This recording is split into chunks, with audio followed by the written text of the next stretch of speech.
What's up, Tailgaters? A year in the booth with Tailgate Nate today. The road to predict all 136 FBS level college football teams this summer is taking us to New Orleans, Louisiana. The Big Easy is where the Tulane Green Wave reside, and one of the group of five powerhouses is going to look to make that push into the college football playoff this upcoming season. My name is Nate Bope, otherwise known as Tailgate Nate, and I want to thank y'all so much for clicking on this video and for helping to support the channel. If you would like to support it even further, please do what it says right below me, hit that subscribe button, and while you're at it, you might as well ring the bell. Turning on notifications ensures you don't miss an upload, especially not when during prediction season, and especially not when it's your favorite team.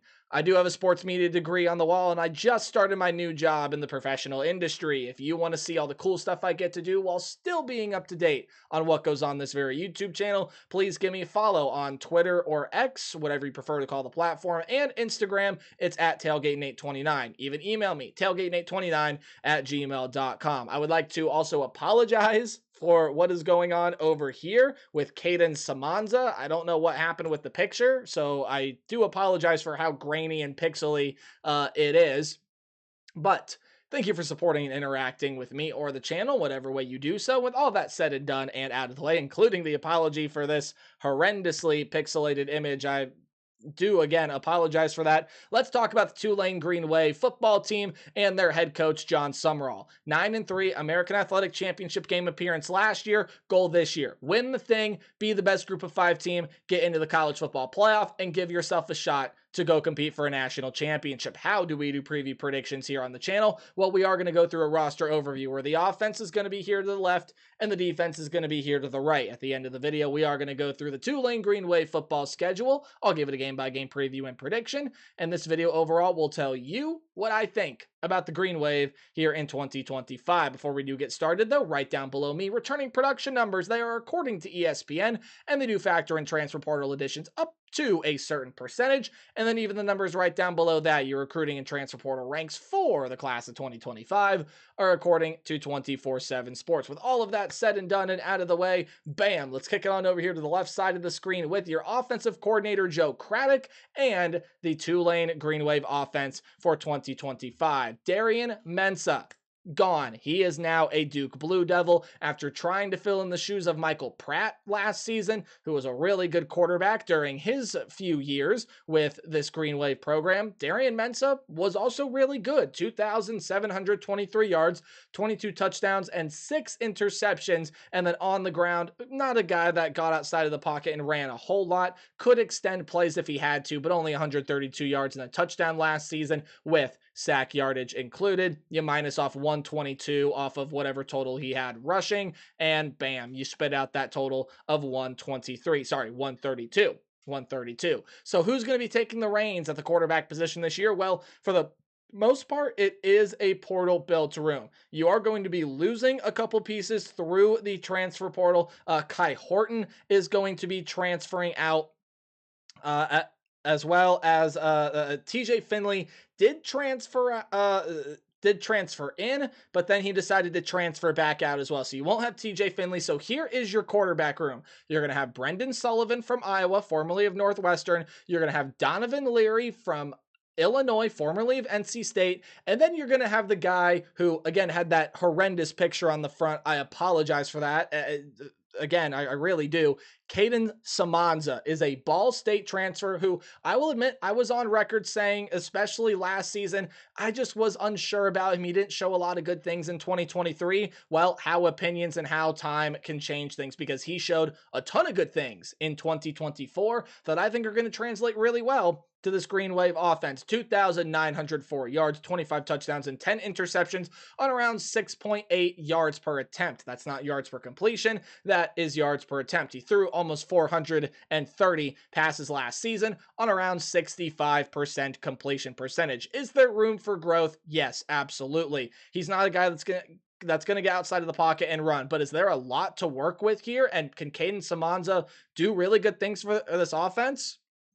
Yes, absolutely. My opinion on Caden Samanza has changed quite a bit after watching him play at Ball State. I think the kid can play really, really well, and I think he's going to fit in pretty nicely to this offense here with the Green Wave. One piece, though, that look, filling in the shoes of Darian Mensah, we'll see if Kane Samanza is as rawly talented as that. I think he's going to fit in well and be a nice piece for him. There's no one that's going to be able to fill the shoes that Mekhi Hughes has left in the running back room. 1,400 yards last season for the Green Wave and 15 rushing touchdowns on 5.3 yards per carry gave them everything during his couple of seasons here with this program. He was just an absolute machine. Oh, he was so much fun to watch in 2023 and was even more fun to watch in 2024. He is now with the Oregon Ducks in the Big Ten Conference and will go be a star trying to compete for a national championship. However, your top returner, Arnold Barnes, he's going to come back to lead the charge in the running back stable, 402 yards and 6 touchdowns on 4.6 yards per carry for him last season. And then you do get some transfers coming into the room as well. Maurice Turner is coming over from Louisville, right around probably 400 yards and a pair of touchdowns during his 2 years over there. And then Zuberi Mobley is over from Florida Atlantic, 487 yards and 4 touchdowns on the ground for the Owls last season. So you got some pretty good transfers coming into the room. Is anyone in this room going to be as good as Mekhi Hughes? Definitely not. Mekhi Hughes is a special talent, but I think you have enough pieces back there to maybe not necessarily supplement everything that Mekhi Hughes could give you, but you do have a lot of backs back there that I do feel like can provide some really good moments for the Green Wave offense this season. Your top 5 pass catchers, including Hughes and a 1,000-yard receiver from last season in Mario Williams, to be more specific, 1,031 yards and 6 touchdowns, are all gone. Even your starting tight end in Alex Bauman, also gone, 212 yards, and actually led the team with 7 receiving touchdowns last season. So that is going to be a big loss. He is with the U in Miami. So no more Alex Bauman. Look, you do get some solid returns in the wideout room, joined by a ton of transfers. And this is the tight end unit that's going to be especially built through the transfer portal. Start with the tight ends first. Justin Reed is going to be transferring in from Southern Miss. Had 145 yards receiving last season. You're also going to have LaRon Husbands, who's coming over from Maryland, as well as a couple other pieces, Anthony Miller, and a transferred quarterback in Ty Thompson. Ty Thompson, again, was at Oregon, started as a quarterback, came over to Tulane to try to fill in the shoes of quarterback, was going to compete with Darian Mensah, didn't win it, and so now he is transitioned to play a tight end role. You could see Ty Thompson still involved with this offense because, again, of the athleticism that he can bring. In the wide receiver room, well, you still do have some solid returning pieces. Shaz Preston, Bryce Bohannon, Sean Nicholas, fairly younger piece in Sean Nicholas, but he could see some solid playing time, as well as a couple really sizable transfers. Omari Hayes is also coming over from Florida Atlantic, 590 yards and 3 touchdowns receiving for the Owls last season. Jimmy Callaway is a big piece coming over from Louisville, where he had nearly 250 yards receiving last year. And then Anthony Brown-Stephens over from Kentucky, 3 touchdowns throughout his career. Could be a solid piece to see in the wide receiver room as well. Offensive line-wise, 3 starters are gone to a unit that, much like some of this offense, or I should say a lot of this offense, is going to see help through the transfer portal. Left side of the offensive front are returning pieces according to ourlads.com, and then projected to start there in the rest of the offensive line. Jack Holyfield is probably going to be the biggest piece there, formerly of Virginia Tech, then went over to App State, where he's transferring from to be the center for Tulane. Really experienced piece there. I think he's going to fit in nicely, and a ton of other pieces going to slot in around the offensive line room.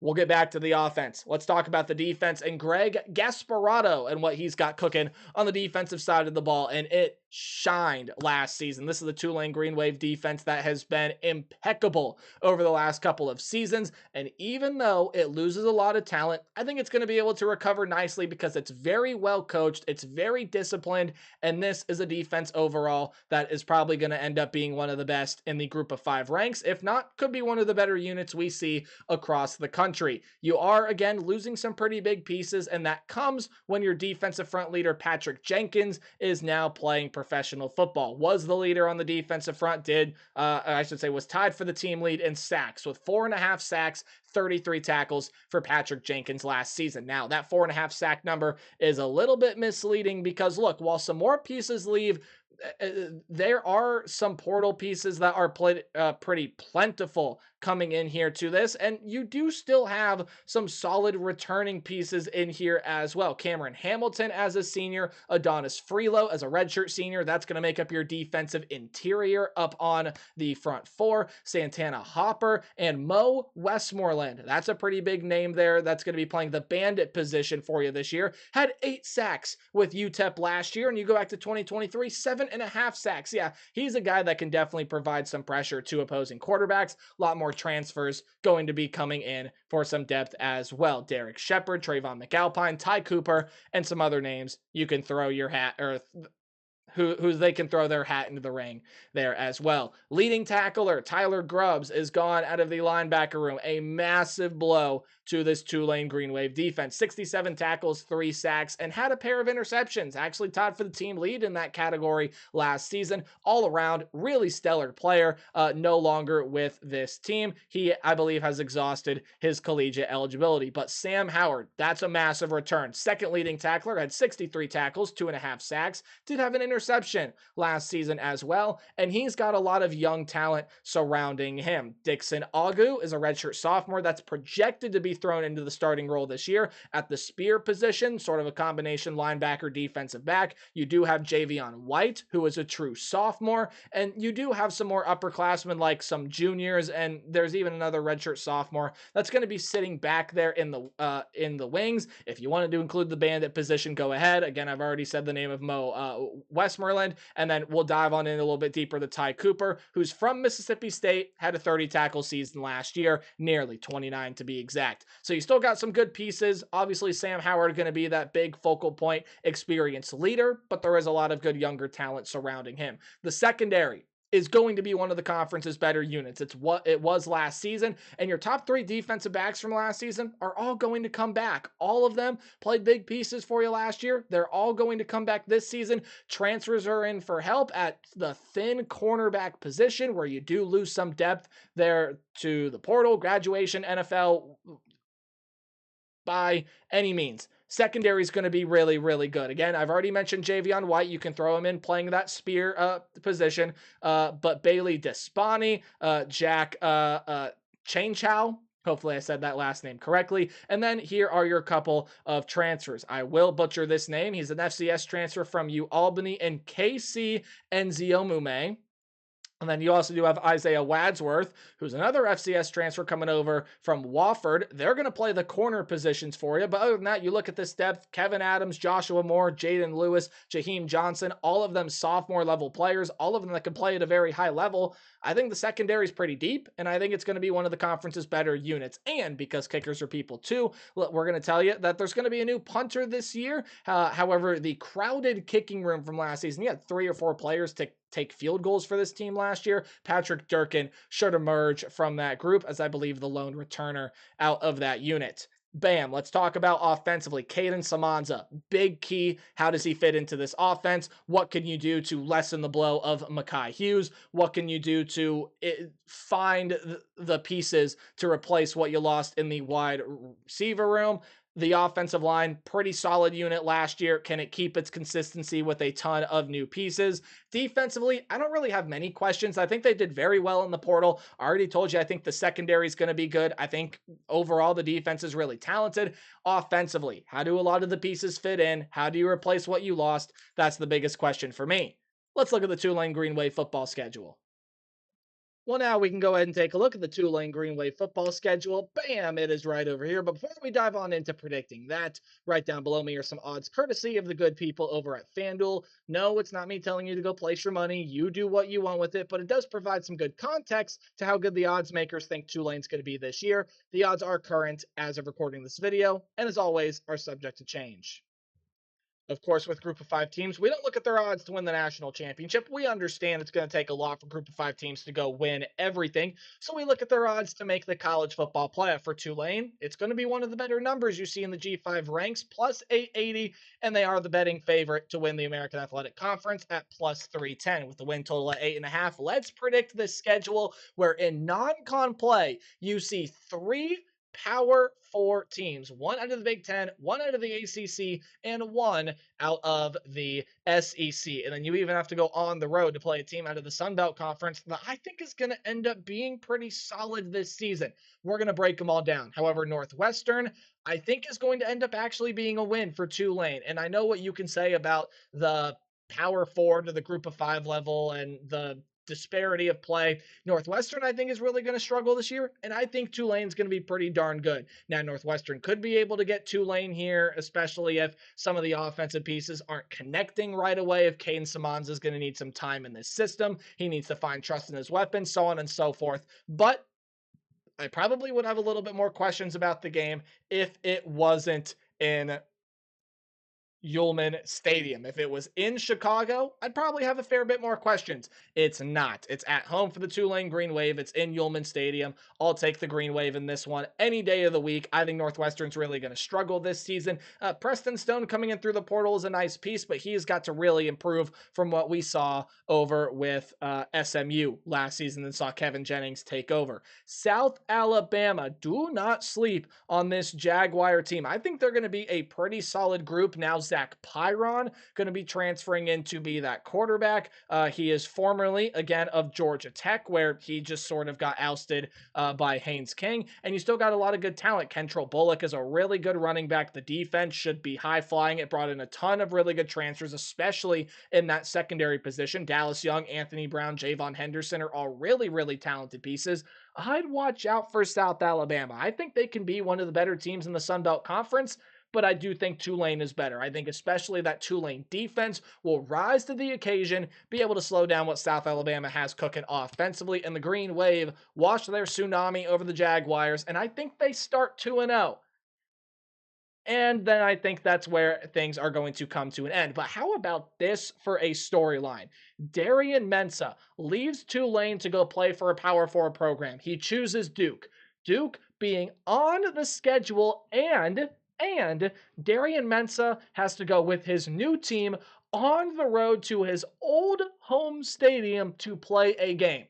It is just going to be cinema. I cannot wait to watch this one. I can't wait to see how John Summerall is going to coach against his former quarterback. I can't wait to see Darian Mensah play against his former team in front of the fans that used to cheer for him will now be rooting against him. Well, maybe not rooting against him personally. Maybe if you have some sort of vendetta about people leaving through the transfer portal, this, that, and the other.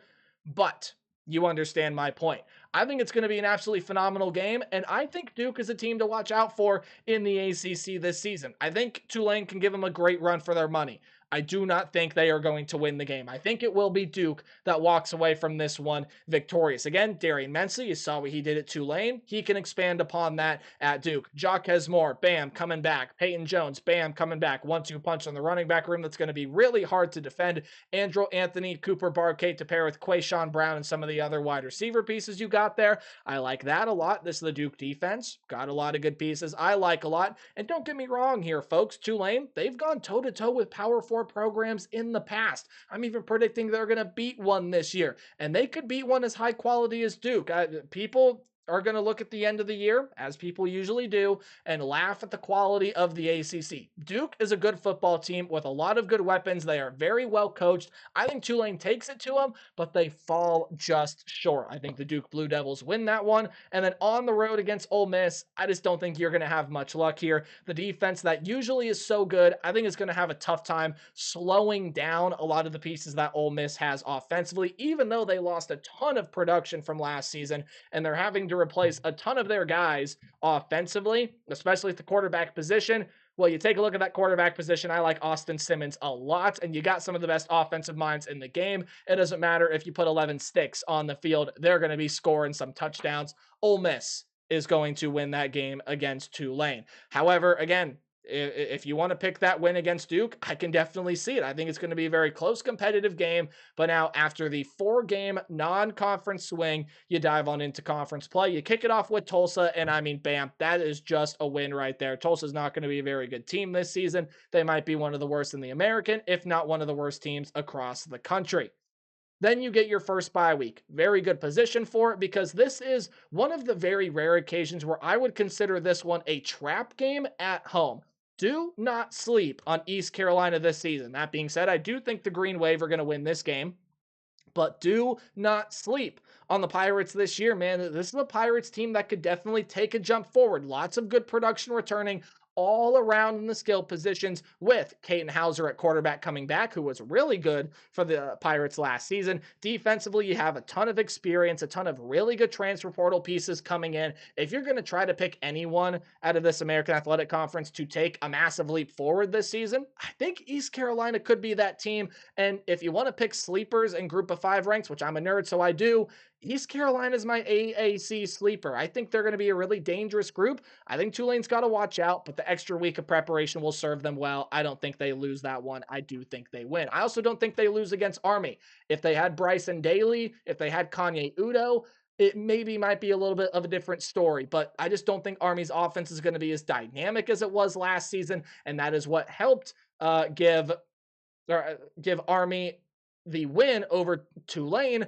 Bryson Daly, Kanye Udo, given this Green Wave defense some fits, and the Army defense was still pretty good. Well, the Army defense is going to be losing some key pieces as well, and Tulane I still think is going to be really talented. Yes, it loses key pieces too. At this point, both teams are probably in the full swing of things, but this one being at home against Ullman, and now it doesn't really matter a whole bunch on the talent when you're talking about guys like Bryson Daly, Kanye Udo. Yeah, it does. But when you're taking a look overall at this Army program, I do think it is a Tulane team that matches up pretty well. I think they can compete with Army on the line of scrimmage, and with all the pieces that Army did lose, I see Tulane being able to win the game. They get their revenge from the American Athletic Championship game a season ago. On the road against UTSA. I think Tulane is going to lose one game in conference play this season. And UTSA, another team, man, that you have got to watch out for. It was a down year for Jeff Traylor's group last season. I think you're going to get on the upswing this season. And I do think UTSA is going to be an improved unit from last year. I think they're going to give a lot of team fits. Yes, you're coming off a bye week, but this is a short week on the road. And it's close to Halloween, spooky season. Upset things happen, and I do think Tulane loses this one to UTSA. I think the Roadrunners are going to be a pretty good bunch this year with Owen McCowan coming back. Lots of experience pieces all throughout the skill position rooms. And then defensively, ton of really good pieces coming, especially in that front seven defensive line and the linebacking position. Ton of experience and talent returns elsewise. And again, Jeff Traylor, really, really good head coach. Kind of surprised he hasn't gone up to the higher level. UTSA is going to get back and be more competitive than they have been in a couple seasons prior, and UTSA beats Tulane. However, I do think Tulane wins out from here. Memphis on the road could see this one as a loss as well, but and again, this one is pretty likely because it's back to back. Technically not a short week because you technically have 8 days in between games instead of 7 here. You have a little bit over a week instead of a full week. Memphis is just losing a lot. Memphis is losing a ton. They're going to have a new quarterback this year. They're going to have new wide receivers. They're pretty much going to have an entirely new defense. They do have some constant pieces returning, like Greg DeRozier's is coming back in the running back room. You also do have a couple really nice experience pieces throughout each level of the defense. I just think Tulane is going to be able to get Memphis this season. While I don't think Memphis necessarily has a down year, I do believe that Memphis is a team that we are going to see lose to the Green Wave this year. And then I do think Tulane wins out from here. Florida Atlantic is going to be breaking in a new system. Zach Hitley being that head coach means it's going to be a high-flying offense, folks, but they did lose a lot of really good pieces from last season. Even though they bring in good stuff from the portal, first-time head coach Zach Kitley let him get into his system. Temple loses a lot. I think they're getting a new coach this season as well. And again, this is the Temple team that just needs some rebuilding. Yes, they are getting a new head coach. It's Casey Keeler, formerly of Sam Houston. And then Charlotte, not a big fan of Biff Poggi. It's just not working out to me. And Charlotte will be losing that game. And Tulane finishes off 9-3, 7-1. I think you'll lose a conference game somewhere. Maybe it's Army, maybe it's UTSA, maybe it's Memphis. I think it comes in that 3-game stretch right there. Memphis may overall be the most likely one, but I'm going to pick UTSA there. I do think Tulane has learned enough about Memphis to be able to get past, and UTSA, I think, can sneak up on some people this year. 9-3, though. Look, 9-3 may not be a super flashy record to get into the college football playoff. You might very well have to beat Duke to be that front runner, to be considered for it, especially when you got Boise State and a couple of the other teams there in that ranks. However, with that conference record and with how good I think Tulane's going to be, enough to get back to a conference championship and give yourself a shot to try to get into the college football playoff. Let me know what you guys think in the comment section below. Remember to play hard but tailgate harder, and I'll see all you guys in the next video. Goodbye.